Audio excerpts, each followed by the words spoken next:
Oi, pessoal, tudo bem? Hoje nós vamos conversar sobre um processo muito importante para a manutenção da glicemia no nosso organismo, que é a gliconeogênese. Para que a gente possa entender o que de fato é esse processo, a gente precisa compreender o nome, o conceito. O conceito já diz o que é a gliconeogênese. Glico, de glicose, açúcar. Neo, novo. E gênese, criação. A criação de uma nova glicose. Então, esse processo, essa via metabólica, existe para controlar, para manter a nossa glicemia. Um nível adequado de glicose no nosso sangue quando nós não conseguimos ter outras fontes de glicose, como a dieta, por exemplo, e a quebra de glicogênio. Então, vamos entender como acontece a formação de uma nova glicose.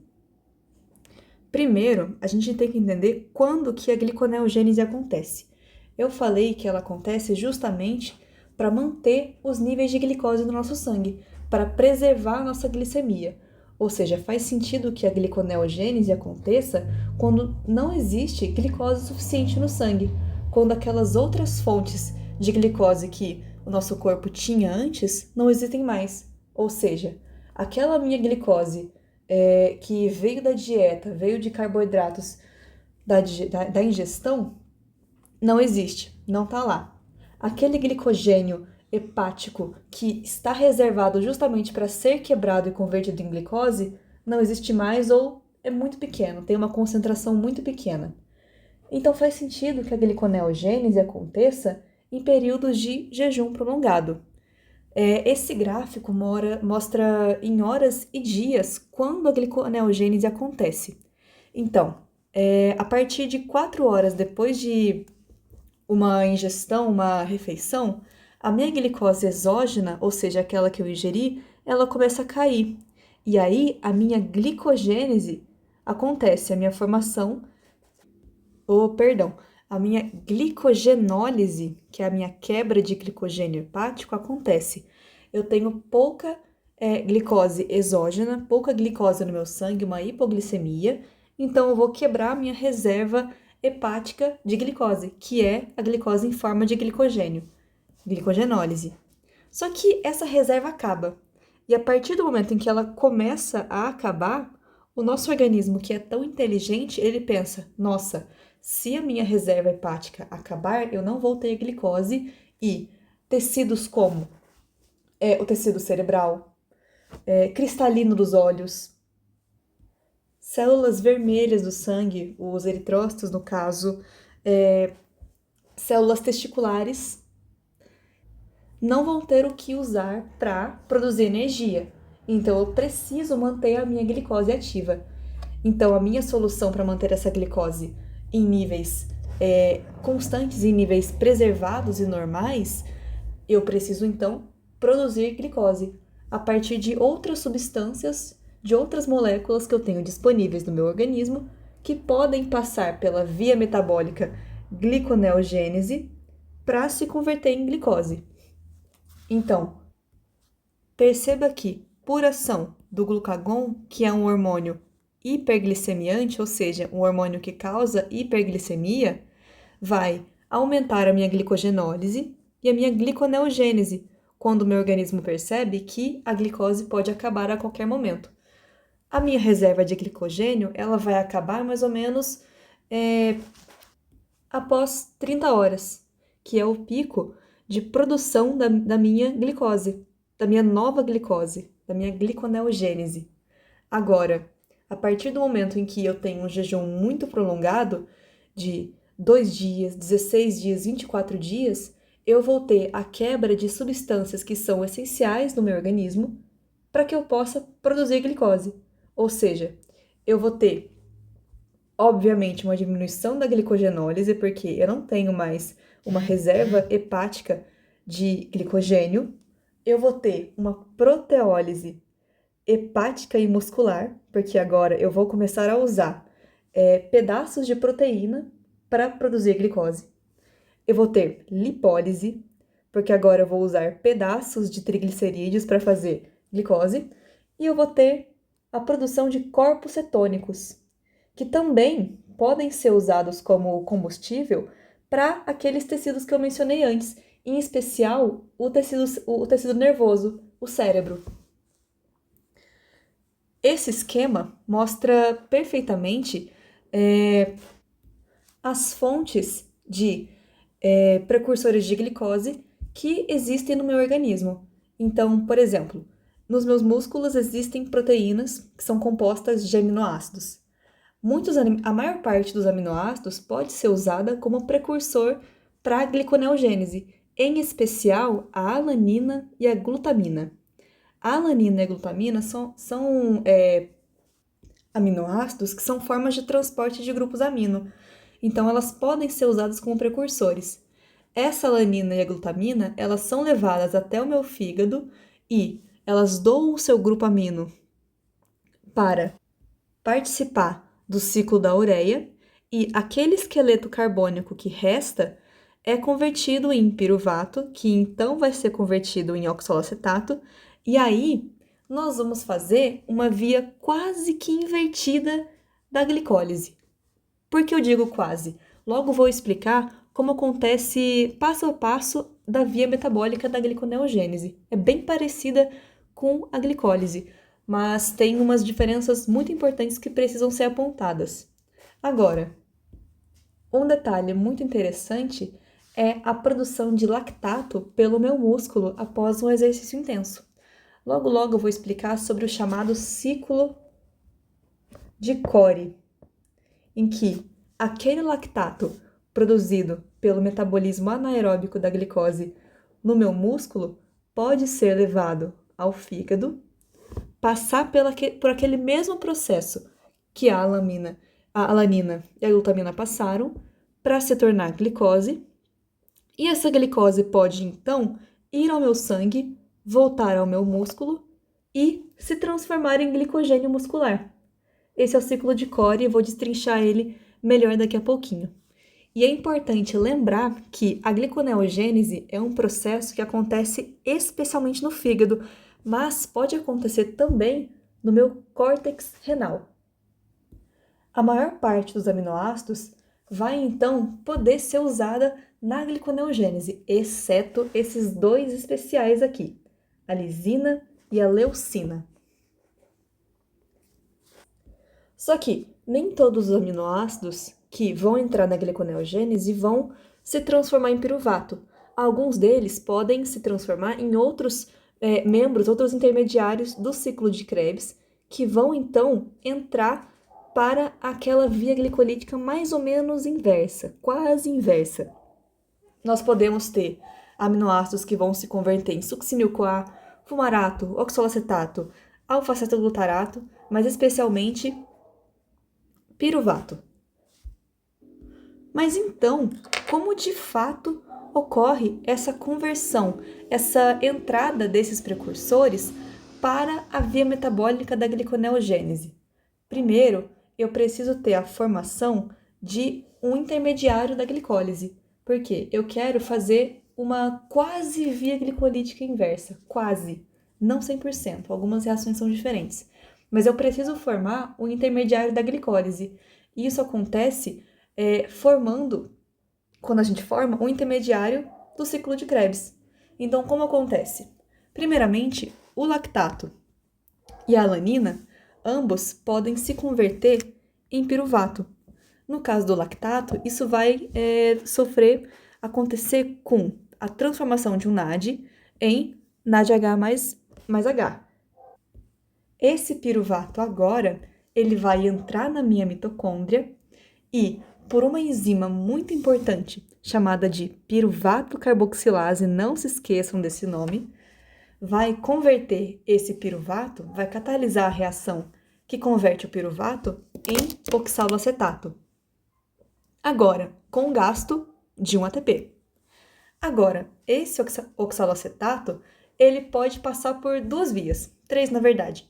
Ele pode ser convertido em aspartato e malato, que são substâncias que ajudam esse oxaloacetato a sair da mitocôndria para passar por outras reações depois, ou ele pode se transformar diretamente em fosfenolpiruvato, ali dentro da mitocôndria mesmo. Essa conversão em fosfenolpiruvato pode acontecer tanto dentro quanto fora da mitocôndria. É mais comum que seja fora. E essa reação, ela vai acontecer com a ajuda de uma enzima também muito importante, chamada de fosfenolpiruvato carboxicinase. Esses nomes são monstruosos, eu sei, mas essas duas enzimas são importantes de se lembrar. Piruvato carboxilase e fosfenolpiruvato carboxicinase. Lembrar que a piruvato carboxilase transforma o piruvato em oxalacetato. E a fosfenolpiruvato carboxicinase transforma o oxalacetato em fosfenolpiruvato, ou PEP, é mais fofinho. Ambas com gasto energético. A piruvato carboxilase gastando um ATP e a fosfenolpiruvato carboxicinase com gasto de 1 GTP. Perceba que a gliconeogênese é um processo que custa energia. E isso é irônico quando pensamos que o objetivo da gliconeogênese é justamente produzir glicose para que ela possa ser convertida em energia. Então, quando eu tenho a conversão do meu oxalacetato em fosfenolpiruvato, agora sim ele pode participar da minha gliconeogênese. Um detalhe importante é que a beta-oxidação é outra via metabólica que participa ativamente, que ajuda ativamente a gliconeogênese. Por quê? É a beta-oxidação que fornece o NADH mais H para que haja conversão do oxalacetato em malato. E é justamente a beta-oxidação que vai fornecer acetil-CoA suficiente para ativar a piruvato carboxilase, mesmo que indiretamente. Nós falamos sobre o lactato e a alanina. Mas e a glutamina? Onde ela fica? Essa glutamina, ela pode ser convertida em glutamato, que então será convertida em alfa-cetoglutarato, que é outro precursor, intermediário do ciclo de Krebs, que passará por todo esse processo até se tornar um intermediário da glicólise. Esse slide mostra um resumo bem bonitinho sobre o que eu acabei de explicar, com adição na forma de conversão do glicerol em um intermediário. Como eu já vinha dizendo, o meu glicerol ele tem origem na quebra dos triacilgliceróis. Os triacilgliceróis eles são compostos por 3 ácidos graxos e uma molécula de glicerol. Então, quando eu tenho uma lipólise, ou seja, uma quebra de triacilglicerol, eu pego o meu glicerol e vou convertê-lo em glicerol 3-fosfato. Esse glicerol 3-fosfato pode ser convertido em dihidroxiacetona fosfato, que é outro intermediário da glicólise. Esse intermediário, ao se unir com o gliceraldeído 3-fosfato, que teve origem lá da alanina e do lactato, vai formar a frutose 1,6-bisfosfato. E aí eu posso ter aquelas reações mais ou menos inversas da glicólise para que eu possa formar a minha glicose. Agora, finalmente eu vou mostrar o que existe de diferença entre glicólise e gliconeogênese. A minha glicólise, nesse esqueminha, nessa imagem, ela está sendo mostrada de cima para baixo, ou seja, a via está desse jeito. E a gliconeogênese está sendo mostrada de baixo para cima. A gente percebe que a glicólise tem reações que são reversíveis e irreversíveis. Concorda que aquelas reações que são reversíveis, elas não precisam ser alteradas? Porque elas podem acontecer de ambas as direções? E que as reações irreversíveis, elas precisam ser trocadas, porque se eu quero produzir glicose ao invés de quebrar, eu tenho que inverter a direção da reação. E eu não posso fazer isso com uma reação irreversível. Então, eu preciso substituir essa reação por outra. E isso acontece justamente nessas 3 reações aqui que eu destaquei em rosa clarinho. São as 3 reações irreversíveis da glicólise que vão ser substituídas na gliconeogênese. Vamos fazer, então, o caminho invertido da glicólise, entre aspas, invertido da glicólise. Lembrem-se que lá na minha mitocôndria, o meu piruvato é convertido em oxalacetato pela piruvato carboxilase, e esse oxalacetato, então, vai ser convertido em um intermediário da glicólise, o fosfenolpiruvato, pela enzima fosfenolpiruvato carboxicinase. Essas 2 enzimas, elas substituem a reação catalisada pela piruvatoquinase, que é, como vocês podem ver pela setinha única, unidirecional, irreversível. Em seguida, nós vamos acompanhando outras reações intermediárias da glicólise até chegar aqui em cima, na minha conversão de frutose 1,6-bisfosfato em frutose 6-fosfato. Perceba que na glicólise a reação é irreversível. Aquela reação catalisada pela fosfofrutoquinase é irreversível. Então eu tenho que substituir. E como eu vou substituir? Adicionando uma reação catalisada pela frutose 1,6-bisfosfatase. A enzima equivalente da glicólise, ela é especialmente importante quando nós conversamos sobre a regulação da gliconeogênese. Então, guarda o nome da fosfofrutoquinase para mais tarde, quando a gente estiver conversando sobre regulação. Então, eu tenho a conversão de frutose 1,6-bisfosfato em frutose 6-fosfato pela frutose 1,6-bisfosfatase. Em seguida, eu tenho mais uma reação que é reversível, então tranquilo. E agora, lá no meu retículo endoplasmático, eu vou ter a última reação e talvez uma das mais importantes, que é a retirada do fosfato da glicose. Essa glicose, ela precisa sair da célula. E para isso, ela precisa que o seu fosfato seja retirado, porque é o fosfato que segura a glicose. Então, eu tenho que ter alguém para poder tirar o fosfato do meu carbono 6. Quem vai fazer isso? A glicose 6-fosfatase. Isso tem que acontecer porque a primeira reação da glicólise é irreversível. Aquela reação catalisada pela hexoquinase é irreversível e vai ser substituída pela reação catalisada pela glicose 6-fosfatase. Agora, passo por passo. A gente vai ver só aquelas reações que são substituídas, aquelas 3 reações específicas. Na glicólise, a gente tem 10.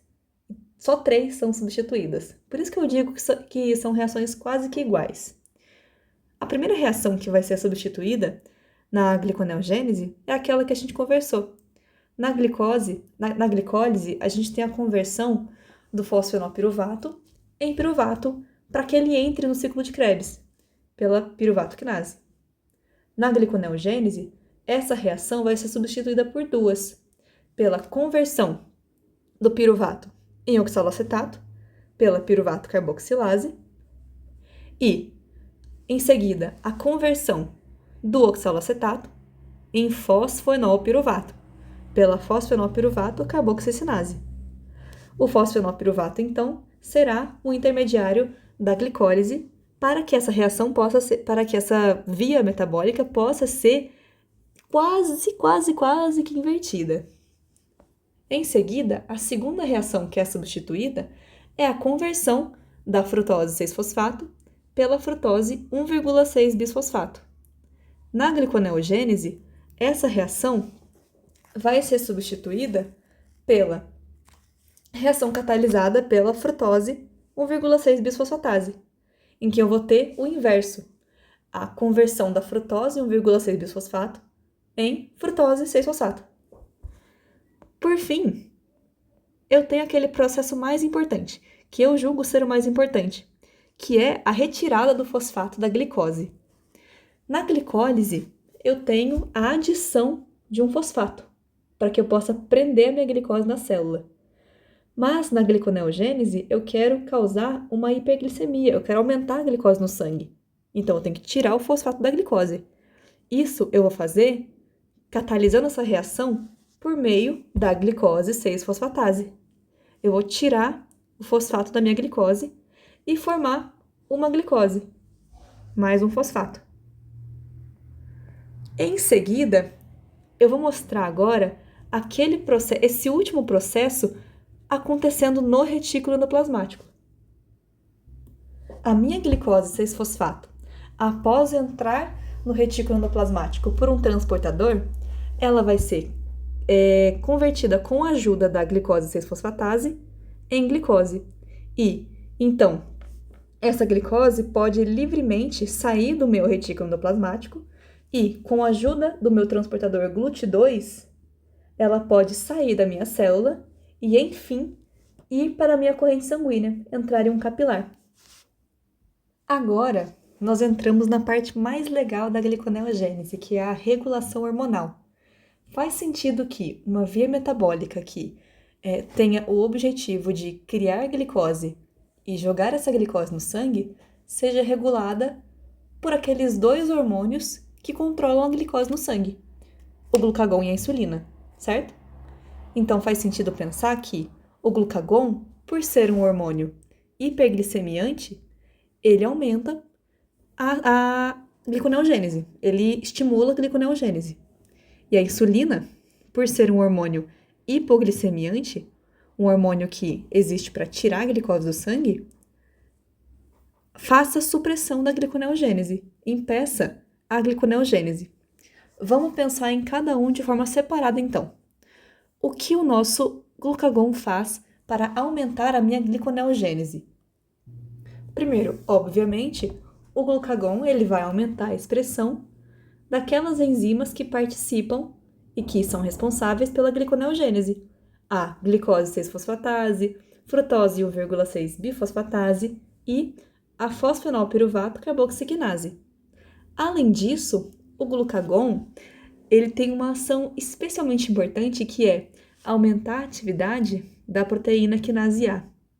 Essa proteína ela existe justamente para diminuir a atividade de uma substância que é um regulador alostérico da gliconeogênese. Esse regulador se chama frutose 2,6-bifosfato. Essa substância é especialmente importante porque é ela que é responsável por regular a atividade de duas enzimas muito importantes para a gliconeogênese e para a glicólise. A frutose 2,6-bisfosfato, ela existe com o objetivo de aumentar glicólise e diminuir gliconeogênese. Então, se eu tenho uma proteína quinase A que diminui a minha frutose 2,6-bisfosfato, eu automaticamente vou aumentar a minha gliconeogênese e diminuir a minha glicólise. Agora, como que funciona a minha supressão da gliconeogênese? O que a minha insulina tem que fazer para que a minha gliconeogênese seja suprimida, seja desestimulada? Ela justamente vai aumentar a atividade da frutose 2,6-bifosfato, aumentando a glicólise e diminuindo a gliconeogênese. O que essa frutose 2,6-bisfosfato tem que fazer?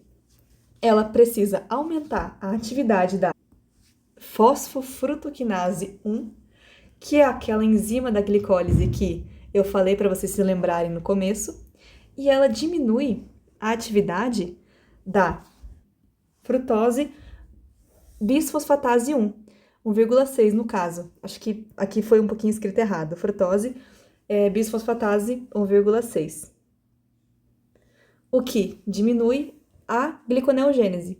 Ou seja, a minha frutose 2,6 bisfosfato, ela existe para aumentar a minha glicólise e diminuir a minha gliconeogênese. E a ação do glucagon e da insulina giram em torno da ativação ou da diminuição da ação da frutose 1,6 bisfosfato. Algo importante de se lembrar é que o principal ponto de controle da gliconeogênese, aquele ponto principal em que eu vou definir se eu vou ter uma glicólise ou uma gliconeogênese é justamente a regulação da fosfofrutoquinase 1 pela frutose 2,6 bifosfato.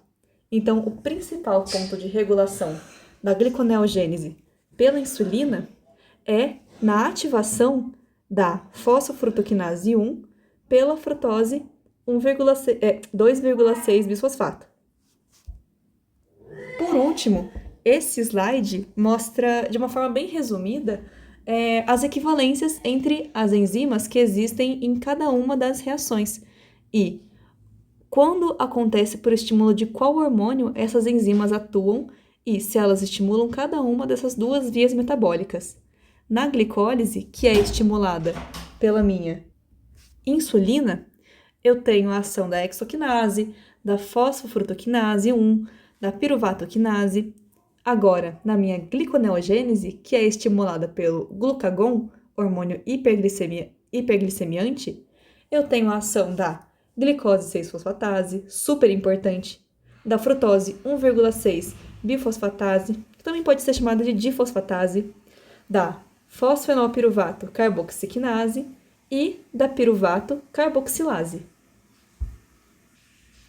Agora, a piruvato carboxilase, a fosfenolpiruvato carboxicinase e a glicose 6-fosfatase, que são essas enzimas principais da gliconeogênese, elas serão induzidas tanto por glicocorticoides, pelo glucagon, pela epinefrina e, obviamente, vão ser reprimidas pelo hormônio hipoglicemiante, que é a insulina. Lembrando que a piruvato carboxilase, ela ajuda a converter o piruvato em oxalocetato.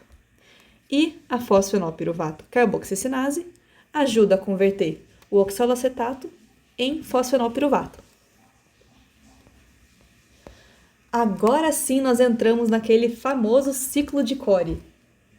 De uma forma um pouquinho mais destrinchada, a glicose que está no meu sangue, ela vai para o meu músculo, é convertida em glicose 6-fosfato para que ela não saia mais da célula, e aí sim ela será convertida em piruvato. Ela pode ser convertida em piruvato para que eu entre naquele ciclo anaeróbico, naquela metabolização anaeróbica da glicose.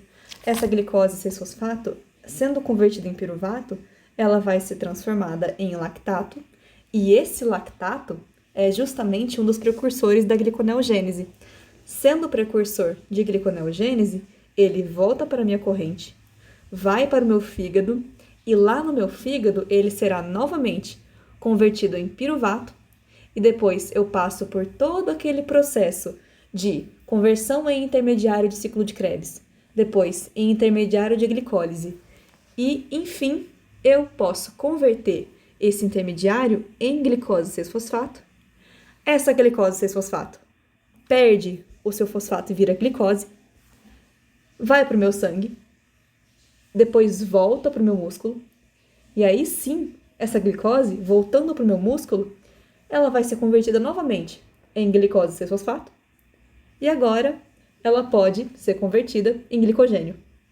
O que vai regular esse ciclo de Cori entre essa viagem que a glicose faz entre o fígado e entre o músculo, vai ser justamente a disponibilidade de energia e a característica metabólica, a condição metabólica em que o organismo se encontra. Por exemplo, aqui no meu fígado, essa glicose 6-fosfato, se eu preciso armazenar energia, essa glicose ela pode ser convertida em glicogênio. Ela pode ser armazenada em forma de glicogênio. E se eu estou em jejum, esse glicogênio vai passar por uma glicogenólise e se converter em glicose 6-fosfato, para ser liberada no sangue como glicose. Uma coisa interessante, destrinchando melhor esse ciclo de Cori, aquele piruvato que foi transformado, que foi feito no meu músculo, ele pode passar por outra reação. Ele pode sofrer uma transaminação e ser convertido em alanina. E essa alanina também, ela pode ir para a minha corrente, chegar ao meu fígado, doar a um grupo amino para que ele possa agir no ciclo da ureia.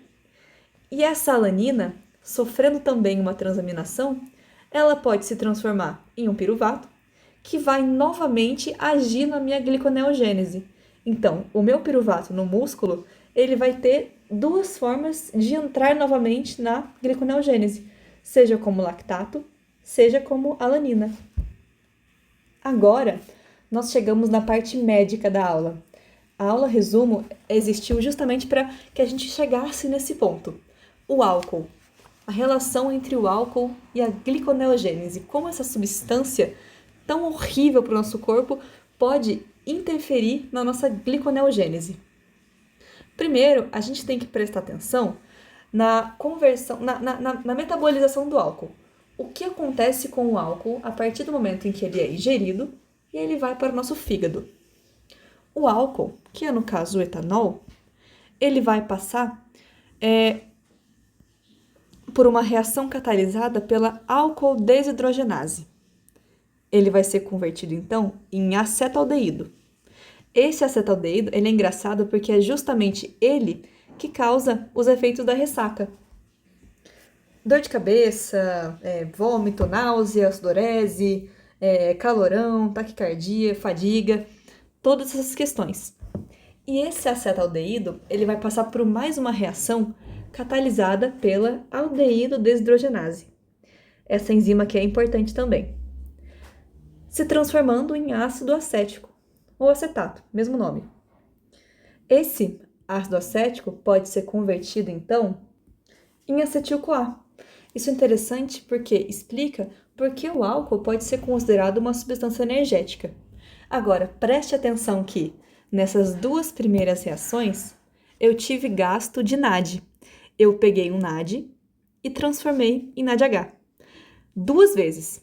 Então, para que eu possa transformar um etanol, um álcool, em acetil-CoA, eu preciso de 2 reações em que eu utilizo NAD, em que eu gasto NAD. Agora, isso é especialmente importante quando nós pensamos na metabolização do lactato. Para que eu possa transformar o meu lactato em piruvato, pela lactato desidrogenase, eu também gasto NAD. Agora, concorda que se eu tenho muito álcool no meu fígado sendo transformado em acetil-CoA, ou melhor, em ácido acético, não vamos estender muito, concorda que eu vou sempre estar usando 2 NADs para converter uma molécula de álcool, uma molécula de etanol? E concorda que se eu estou gastando esse NAD com o álcool, eu deixo de gastar esse NAD com o lactato? Se eu não tenho um lactato sendo transformado em piruvato, eu não tenho produção de glicose. Eu não tenho aquela gliconeogênese que tem como precursor o lactato. E se eu não tenho um destino para esse lactato, eu vou ter uma hiperlactidemia. Eu vou ter um acúmulo de lactato, de ácido lático. E se eu tenho esse acúmulo, concorda que o meu pH começa a diminuir?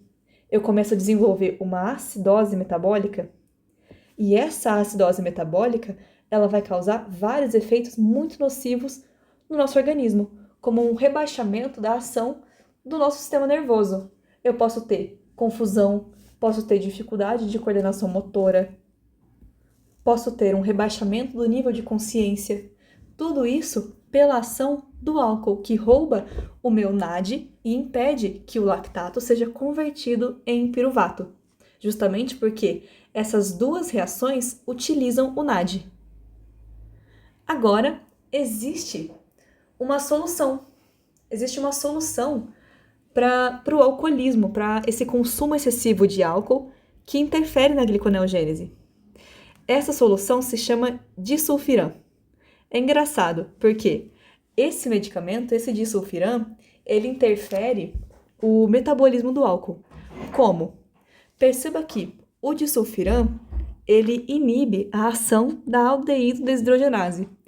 Isso é muito engraçado, porque a aldeído desidrogenase é aquela enzima responsável pela conversão do acetaldeído em ácido acético. E concorda que se eu não tenho a ação da aldeído desidrogenase, eu vou ter um acúmulo de acetaldeído? E se eu tenho um acúmulo de acetaldeído, os efeitos da ressaca vão ser exacerbados, vão ser muito maiores do que seriam se essa metabolização fosse completa. Então, eu vou ter uma exacerbação da cefaleia, das náuseas, da ruborização, da fadiga. Então, essa terapia pelo disulfiram é chamada de terapia de aversão ao álcool, porque toda vez que a pessoa ingere álcool, ela vai ter um acúmulo excessivo de acetaldeído no seu organismo, causando efeitos de ressaca excessivos que incomodam muito, que causam um desconforto muito gigantesco. E pessoal, eu gostaria de agradecer profundamente por essa aula. As informações e os detalhes sobre o balanço energético da gliconeogênese com cada um dos precursores vai ser mais esclarecida no material complementar que eu vou enviar junto com esse vídeo. Muito obrigada pela aula, por tudo, e qualquer dúvida que vocês tiverem é só perguntar no grupo, tudo bem? Tchau, tchau, pessoal!